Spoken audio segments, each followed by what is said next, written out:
এটা অ্যাকচুয়ালি নিয়ে আসার কারণ হচ্ছে এটা একটা প্রতীকী হিসাবে ব্যবহার করেছি, যেখানে চালটাকে দিয়ে বোঝাতে চেয়েছি আনটেন্টেড ক্যান্ডিডেটকে,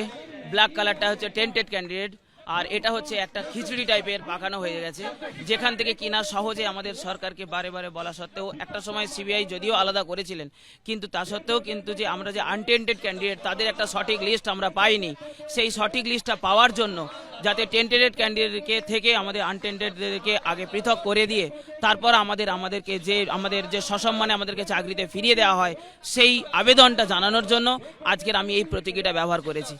এই প্রতীকীটার মাধ্যমে এটাই আমি বোঝাতে চাইছি যে সমগ্র দেশবাসীকেও বলতে চাইছি যে যোগ্য শিক্ষকদের উপরে যে অন্যায়টা হয়েছে, যে অবিচারটা হয়েছে, সেটাকে সঠিকভাবে সিদ্ধান্ত আবার নিয়ে এবং যোগ্য শিক্ষকদের তালিকাটা নিয়ে তাদেরকে যাতে চাকরিতে পুনর্বহাল রাখা যায় এবং তারা যাতে তাদের পরিবারকে, আমরা যাতে আমাদের পরিবারকে আবার ঠিকঠাকভাবে দেখতে পারি, আমাদের ঘরে যে ছোট ছোট সন্তানরা রয়েছে তাদেরকে আমরা যাতে সঠিকভাবে লালন পালন করতে পারি, আমাদের যে পরবর্তী যে সমাজ, পরবর্তী যে জেনারেশন, তাদেরকে আমরা যাতে সঠিক শিক্ষা দিতে পারি, তার জন্য আমরা সসম্মানে আবার স্কুলে ফিরে যেতে চাই। এটাই আমাদের প্রতিবাদ।